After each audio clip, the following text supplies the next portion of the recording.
Hi, I'm Allison Witucki. I'm with FabTV. Thank you for joining me here today. Hi, Allison. It's nice to meet you. Thanks for taking the time. Of course. So this show is so unique. In a world where like humans and these creatures have to live together. How does that really work? Can you really describe that for us? Sure. It is a big fantasy world in which humans and creatures have to coexist. And in a lot of ways, the brilliant creation of Travis Beacham, the creator of the show, where I picked up the baton from him for season 2, created a world that was a parable of our real world kind of social strife, social injustice, divisions, etc. And so we ended up season 2 exploring the ideas of how does one stand up to social injustice? Do you stand up with violence? Do you stand up with love? Do you stand up with trying to change the system from the inside? Like, what are the different ways that you should respond? And what is the way that we should look at ourselves? Are we the DNA that we are born, or are we defined by the choices that we make in life, the actions we take, the way we treat others, and who we love? Yeah, I noticed in like some of the interviews, like the refugee crisis was mentioned too. Can you go into details about like any more of the real world problems we're going to see in this other season? Well,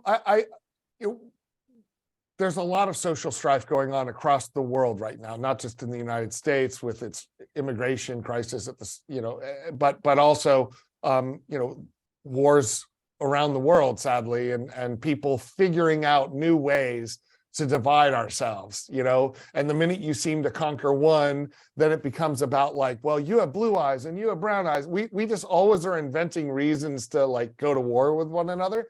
So it's not specific to now, it's more specific to how do we get out of that way of thinking, and how do we figure out the positive ways to make the world a better place.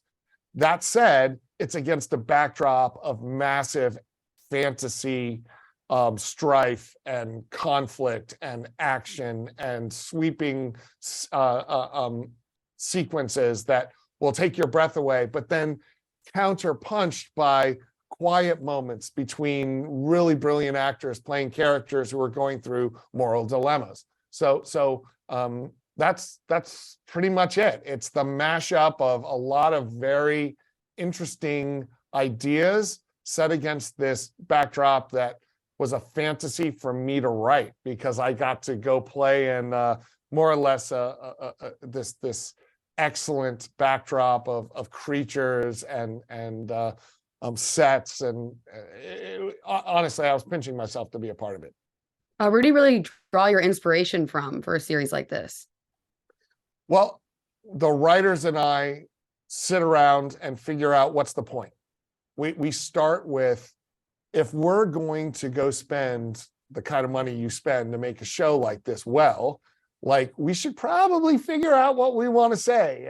And it came back to that controlling idea of, are we defined by our DNA, or are we defined by our actions? Which is, I think, a positive message to ask people, right? And that became the inspiration. And then, kind of the idea of using a lush fantasy world as the backdrop for a parable that explores that kind of political question and that kind of question of our own humanity. That's the inspiration for me, is whenever I'm doing a show, whether it's Marvel's Daredevil or which is a different genre entirely, or some other kind of background, or it comes down to, why are we telling this story? And so we spend a lot of time at the beginning thinking about why. I love that so much. Well, it was great to talk to you today. Can't wait for season 2. Thanks for taking the time. Of course. Have a nice day. You too. Bye-bye.